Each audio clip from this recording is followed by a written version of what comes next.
Eu sei que tá todo mundo doido para falar da sua treta com o Jorge Viana. Como eu vou respeitar a hierarquia, eu sei o meu lugar, eu vou deixar esse tema para a hierarquia superior. Eu vou para outro. Gilson, me diz uma coisa, que é um tema muito sério, orçamento secreto. Se você for chegar ao Senado, você vai se deparar com essa novidade, que muita gente acha um absurdo. Qual é a opinião do Genilson Leite em relação ao tal orçamento secreto? Olha, Badaró, essa questão do orçamento secreto, eu vejo que é algo que nós precisamos tirar ela das páginas, podemos dizer assim, das emendas que compõem e que a gente acaba apresentando para trazer recursos para os nossos estados, para os estados brasileiros. Acho que precisa ser mudado, precisa tirar isso, né, do cenário do Congresso Nacional, para que passe a figurar nas portas dos canais de transparência e as pessoas sabem, olha, o Genilson colocou emenda para onde? Colocou emenda para ali. O Genilson colocou emenda para onde? Colocou para ali. Porque quando a gente é eleito, a partir do momento que você é eleito, a população também quer acompanhar o seu mandato.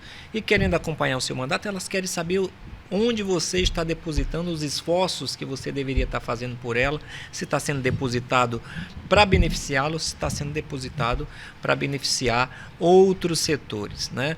Eu entendo dessa maneira, né? Acho que a gente precisa mudar isso, passar essa página e tudo que for orçamento, dinheiro público, precisa ser transparente.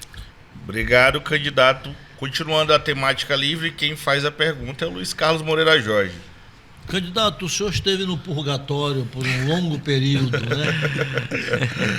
dado pelo PT.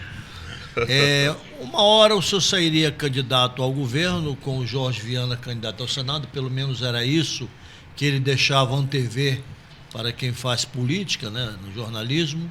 Aí, de repente, ele sai candidato a governador e o senhor teve que optar para ser candidato ao senador. Quem enganou quem nessa história? Luiz Carlos, olha só, este é um assunto que eu até respondi hoje numa entrevista que eu dei, que eu coloquei já para fora do carro, deixei na estrada, e eu estou numa caminhada que o meu interesse nesse momento, nesses 32 dias de eleição ou de campanha que me falta, eu quero falar muito sobre o que eu pretendo fazer pelo meu estado, o que eu pretendo fazer pelo Acre. Esse assunto, que foi um assunto muito chato do ponto de vista, né, daquilo que eu tinha um desejo que era ser candidato ao governo do estado, fiz um plano de governo.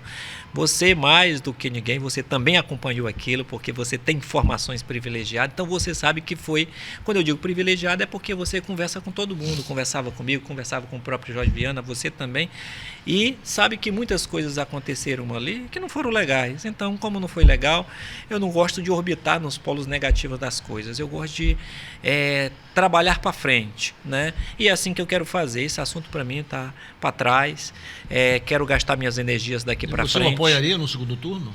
Esse assunto é um assunto que eu não tenho como responder hoje, né? A gente ainda está vivenciando, né, o aspecto, o desfecho de tudo isso. Você sabe, todo mundo aqui sabe que desde que quando eu comecei a minha vida política, lá em Tarauacá, na primeira eleição do Jorge Viana, eu estava coordenando a campanha dele, quando ele se elegeu governador.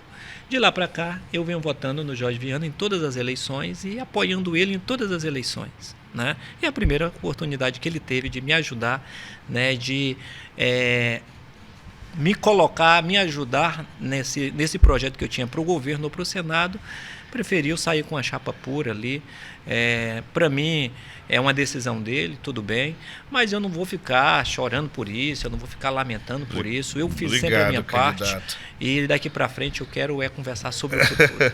Obrigado, candidato. Ainda na temática livre, quem encerra esse bloco aqui é o Astério Moreira. Seguindo o mesmo tema levantado pelo Luiz Carlos, indo mais um pouquinho na raiz do problema desse relacionamento entre PT, PSB e o senhor e o Jorge Viana, claro, a origem não estaria em 2020 naquela composição ali com o Gladson Cameli, que o PSB embarcou, o senhor já estava naquele momento ali também. Não nasceu ali o ressentimento que impediu hoje de Genilson e Jorge Viana estarem unidos na mesma chapa, já que o senhor não está na esquerda, o senhor é um homem de esquerda, é diferente, né? O senhor não acha que aquilo ali foi um problema grave? Olha, eu creio que não, porque a política ela é muito ampla e quem olha para uma árvore e esquece um bosque na caminhada política, você comete erro, você tropeça, né? Então, eu sempre fiz minha parte, não por estar apenas na esquerda ou na centro-esquerda, mas por fazer aquilo que a população espera que os políticos façam, né? Independente de qualquer governo que esteja aí, né? Como aqui nós estamos no governo do Gladys Cameli, eu estive ali no governo do Tião, sendo base dele, né? Sempre ajudei de maneira em que o meu olhar primeiro não era dos interesses de governo, era dos interesses da população. Tanto é que quando eu achava que beneficiava o povo, eu votava favorável. Quando eu achava que prejudicava, votava contra. Assim tem sido o governo do Gladys. Quando eu vejo que um projeto ajuda o Estado, eu voto favorável. Quando eu vejo que prejudica, eu voto contra. Então, no meu ponto de vista, a gente tem que sempre focar nas coisas que de fato a população precisa. A população precisa de renda, precisa de saúde, precisa de educação, precisa de segurança. Eu não sou daqueles que ficam ali orbitando aquelas coisas mais... Não, mas ali não foi a origem do problema com o PT? Porque o PT saiu da aliança, o PCdoB também? Não, creio que não, Astério. Eu acabei de falar. Acho que a gente não pode olhar para um problema que não foi criado por nós. Você, mais do que ninguém, sabe que esse problema não foi criado pelo PSB.